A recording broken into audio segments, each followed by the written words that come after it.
धनबाद के निरसा मैथन डैम में adventure boating project के उद्घाटन को लेकर मंगलवार को बड़ा विवाद खड़ा हो गया। डीवीसी प्रबंधन के सहयोग से बनाए गए इस एडवेंचर बोटिंग केंद्र के उद्घाटन से पहले ही स्थानीय ग्रामीणों ने जोरदार विरोध प्रदर्शन किया और विधायक अरूप चटर्जी और परियोजना प्रमुख सुमन कुमार सिंह का पुतला दहन किया। घटना मैथन डैम छठ घाट गोदान की पास की है, जहां झारखंड के पर्यटन मंत्री सुदीप कुमार सोनू, निरसा विधायक अरूप चटर्जी और डीवीसी परियोजना प्रमुख सुमन कुमार सिंह को एडवेंचर बोटिंग का उद्घाटन करना था, लेकिन ग्रामीणों के विरोध को देखते हुए कार्यक्रम रद्द कर दिया गया। ग्रामीणों का आरोप है कि डीवीसी प्रबंधन स्थानीय विस्थापितों का उपेक्षा कर बाहरी संवेदकों को काम दे रहा है। उनका कहना है कि हम डैम के असली हकदार हैं और विकास कार्यों में हमें ही प्राथमिकता दी जानी चाहिए। 4 दिन पहले इस मुद्दे पर विधायक और डीवीसी अधिकारियों की बैठक हुई थी, लेकिन कोई सहमति नहीं बन पाई थी। ग्रामीणों ने चेतावनी दी है कि जब तक उनकी भागीदारी सुनिश्चित नहीं की जाती तब तक मैथन डैम में कोई नया कार्य शुरू नहीं होने देंगे।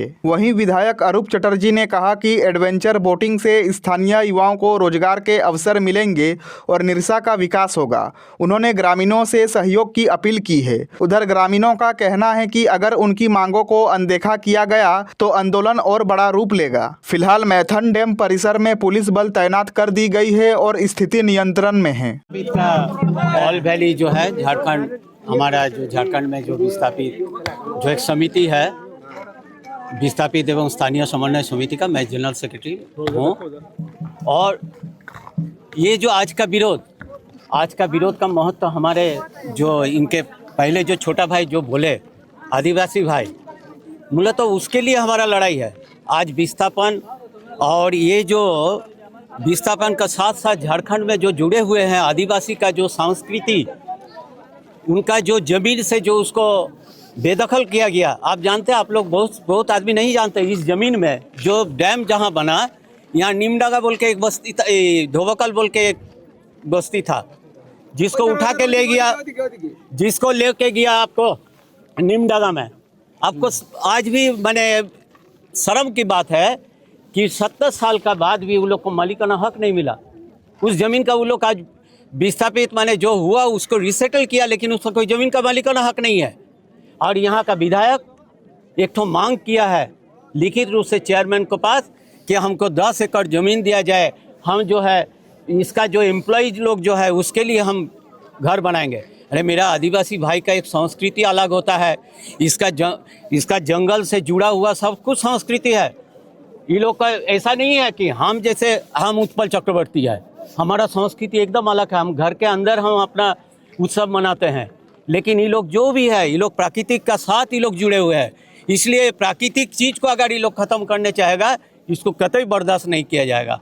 और आप इतना जान लीजिए, आज तो ये छोटा सा झलक है, अगर ज़रूरत पड़ेगा तो संस्कृति को, आदिवासी का संस्कृति और विस्थापन का जो गलत नीति से ये लोग व्यवहार कर रहा है, इसके लिए हम लोग बहुत बड़ा आंदोलन करेंगे। हम लोग ज़मीन दिए थे, सरकार को ज़मीन दिए थे। किस लिए ज़मीन दिए? इसलिए दिए थे कि सरकार किसका है? हमारा है। हमारा भी जितना हक है आप लोग का भी उतना हक है, इसलिए हम दिए थे कि हम उसका पार्टनर है। लेकिन आज जो डीवीसी का जो पॉलिसी है, डीवीसी आस्ते आस्ते इसको प्राइवेटाइजेशन को लेकर जाना चाहता है। तो हम क्यों प्राइवेटाइजेशन होने देंगे? हम पहले मालिक थे, उस मालिक आज हम नौकर होंगे। हम कभी मालिक से हम नौकर नहीं बन सकते हैं। मालिक हम पहले थे जमीन का, आज भी मालिक के रूप में, सरकार का हिस्सेदारी के रूप में हम रहना चाहते हैं। इसके लिए जो भी लड़ाई लड़ने पड़ेगा, हम लोग सब मिलकर एक साथ लड़ेंगे और इसके लिए हम लोग एकदम पूरा तय कर लिए, जो भी होगा चिंता है। आंजम तपुन पे जोतौर इन नोडे आबू जे यहाँ जो अभी हो रहा है ये विरोध, ये अभी नहीं, बहुत पहले ही होना चाहिए था, शुरू से ही होना चाहिए था। लेकिन हम आदिवासियों में एनलाइटनमेंट बहुत लेट से हुआ है, ठीक है। तो आपने यहाँ विस्थापितों का जमीन लिया, जल जंगल जमीन, उसको, उसका संस्कृति, आदिवासियों का संस्कृति को कुचल कर यहाँ आपने उन्होंने कंसेंट दिया भी नहीं यार, और आपने यहाँ पे डैम बनाया, निर्माण किया। 75 साल पहले, जितना भी साल पहले हुआ, ठीक है, अभी हुआ। अभी जो आप अभी अपना जो मनमानी कर रहे हैं, ये आप किस आधार पे कर रहे हैं? आप बोल रहे हैं कि यहाँ डेवलपमेंट कर रहे हैं, विकास कर रहे हैं, टूरिस्ट प्लेस बढ़ेगा। आप आदिवासियों के बारे में आपने क्या सोचा भाई साहब? आदिवासियों के बारे में आपने क्या सोचा? आप जिसके जगह पे, जिसके जमीन पे आपने ये डैम का निर्माण किया, मानते हैं बिजली उत्पन्न होता है, बहुत लोगों को जाता है, बहुत सारा काम होता है, टेक्नोलॉजी से के बारे में बात मत कीजिए, मैं भी विज्ञान का छात्र रहा हूँ, लेकिन आपने आदिवासियों के लिए क्या किया? मैं आपसे सवाल पूछता हूँ, उनके हितों के लिए, उनके शिक्षा के लिए, उनके स्वास्थ्य के लिए, उनके संस्कृति को बचाने के लिए। आप हमारी आदिवासी संस्कृति को समझते हैं? कितना समझते हैं हमारी संस्कृति को? हम जल को किस तरह समझते हैं, हम लोग पानी को किस तरह, उसके बाद जंगल, जमीन, इन सबको हम कितना पवित्र मानते हैं, आप समझते हैं? उसको आप लोगों ने डिस्ट्रॉय कर दिया। उसको पुनर्स्थापित कीजिए, पहले उसको रेस्टोर कीजिए, फिर रोजगार दीजिए, उसके बाद आप टेक्नोलॉजी, डेवलपमेंट, टूरिस्ट, ये सब वगैरह बात कीजिए। हम लोग विरोध नहीं है, डेवलपमेंट विरोधी हम लोग नहीं है, लेकिन आप हमारे हित में क्या कर रहे हैं? क्या कर रहे हैं हमारे हित में? हमारे बारे में कुछ सोचे ही नहीं यार आप, और आप सब कुछ बिना कंसेंट के सब कुछ कर दे रहे हैं। ये तो जरासर गलत है और हम लोग हमेशा विरोध करेंगे और हमेशा करते रहेंगे। अभी तक किसी को मुआवजा तक नहीं मिला, रोजगार नहीं मिला। बताइए, आदिवासियों का इतना मतलब सबाल्टर्न समझता है। Do you think we are subalterns? We are educated man. क्या नाम हुआ आपका? कृष्ण मरांडी, मैं आदिवासी हूँ। रहा है, यहाँ का जनप्रतिनिधि को मालूम नहीं है, उपायुक्त महोदय को मालूम नहीं है, डीवीसी चेयरमैन को मालूम नहीं है। इन लोग सरकार को गुमराह कर यहाँ पर नाव का चलाने का उद्घाटन करा है, वो भी उड़ीसा का, भुवनेश्वर का आके यहाँ पर बैठ गया। ये सरासर गलत है। जब डीवीसी निर्माण काल से आज तक विस्थापितों के साथ गलत व्यवहार कर रहा है। ये जब 1957 में भारत का पहला प्रधानमंत्री डैम में उद्घाटन किया, उन्होंने आश्वासन दिया प्रत्येक विस्थापितों को घर में नौकरी लिया जाएगा, गांव-गांव में विकास कार्य किया जाएगा, बिजली, पानी, शिक्षा, सारा कुछ व्यवस्था किया जाएगा, लेकिन आज तक कुछ नहीं किया। डीवीसी में नाव चलाने के लिए, मछली पकड़ने के लिए पहले डीवीसी मैनेजमेंट मछली पकड़ने के लिए पैसा लेता था, नाव घाट का डाक होता था। 1980 में ऐसा विशाल आंदोलन हुआ, कॉमरेड के चटर्जी एंड ए.के. राय द्वारा विस्थापितों को लेकर आंदोलन किया। उन्होंने डीसी के सामने लिखित आश्वासन दिया, ये नाव घाट का न कोई डाक होगा, न नाव घाट का बाहरी आदमी आएगा, यहाँ का विस्थापित नाव चलाएगा, यहाँ का विस्थापित मछली पकड़ेगा, यहाँ का विस्थापित के रोजगार के लिए हम लोग करेगा। ये कहाँ से न्याय वाला आ गया? आज बोलता है कि तुम लोग को रोजगार देगा। अगर तुम्हारा रोजगार देने के जो है तो यहाँ का विस्थापित को आदमी नाव चलाएगा। इतना बड़ा नाव जो तुम मंगाया, इन लोग प्रशिक्षण देके यहाँ का आदमी चलाएगा। बाहर का आदमी में यहाँ पर गुजारा नहीं है। अगर बाहर का आदमी नाव चलाएगा तो हम लोग को खुद के ऊपर करने पड़ेगा। कोई हम लोग लड़ेंगे। तो आज आप लोग का क्या कार्यक्रम है? आज कार्यक्रम है, उन लोग उद्घाटन करने के लिए पर्यावरण मंत्री को बुलाया था, चेयरमैन को बुलाया था, जनप्रतिनिधि को बुलाया था।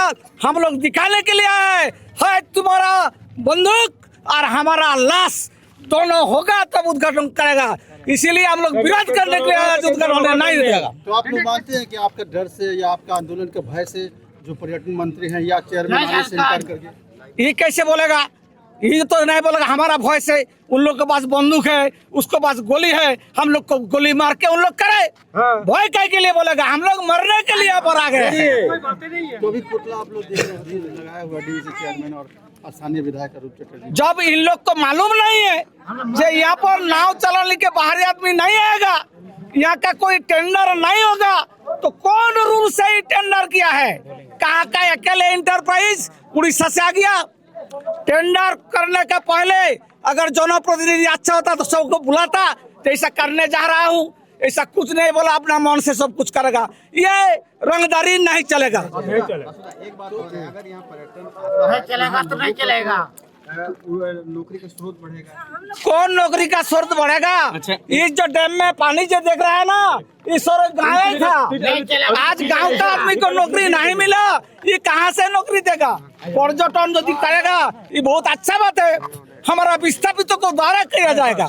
विस्थापितों के पास किसके पास पैसा नहीं है, धार करके ऋण करके ठेका चलेगा, नौका चलेगा, लेकिन विस्थापित को माने आउट करके ये हम लोग चलने नहीं देगा।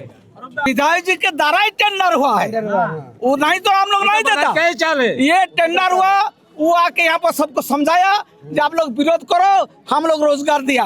अरे तुम क्या रोजगार देगा? तुम डीवीसी को पूछो कि कैसा टेंडर हुआ। जब नाव वाला गांव वाला सब रॉयल्टी हट गया, इन लोग कमा के खाता, तुम काहे भाई यहाँ पर आ गया? ऐसा बर्दाश्त हम लोग नहीं करेंगे। विरोध प्रदर्शन आप लोगों आज चला सब जाने, आज जो ये विरोध चल रहा है, अरे जो ये भीड़, ये झूठ देख रहे हैं, आंदोलन, ये हमारा ये जो डीवीसी डैम देख रहे हैं, ये जमीन हम लोगों से लिया गया, हम लोग विस्थापितों से लिया गया। हम लोग विस्थापितों को ये बोला गया था कि आपको रोजगार देंगे, नौकरी देंगे, उसका मुआवजा देंगे। हम लोग आज 30 साल 40 साल से लड़ते आ रहे हैं। बासु चाचा के नेतृत्व में हम लोग लगातार आंदोलन, धरना प्रदर्शन करते आ रहे हैं, लेकिन हम लोग को मुआवजा नहीं दिया। आज तक हम लोगों को रोजगार नहीं दिया। यहाँ तक जो हमारे लोकल गांव के हैं, सामने के जो अपना नाव चला कर मछली पकड़ते थे, टूरिस्ट चलाते थे, उन लोग को भी हक अधिकार को मारने का काम किया। और उसका सबसे बड़ा जिम्मेवार यहाँ का जो स्थानीय विधायक है, उसके नेतृत्व में ये टेंडर निकाला गया। जमीन हमारा, बिजली मिल रहा, पानी बंगाल को, पानी हमारे जमीन पर रख करके बंगाल को पानी मिल रहा है। हमारा जमीन, हमारा पानी, और उड़ीसा का लोग यहाँ नाव चलाएगा। जब तक ये नाव बंद नहीं होगा, हमारे यहाँ विस्थापित लोग ही यहाँ सिर्फ काम करेंगे। उसका रोजगार होना चाहिए। बाहर का अगर आकर यहाँ करते हैं किसी तरह से दलाली, तो हम लोग आदिवासी और झारखंड से आते हैं, अंग्रेज को भगाने में समय नहीं लगा, तो ये चेयरमैन और प्रबंधक क्या है, उसको भी हटाने का काम करेंगे। और यहाँ का स्थायी विस्थापितों अपना रोजगार का लिए काम करेंगे। आगे अकबर अंसारी, जिला से जनता।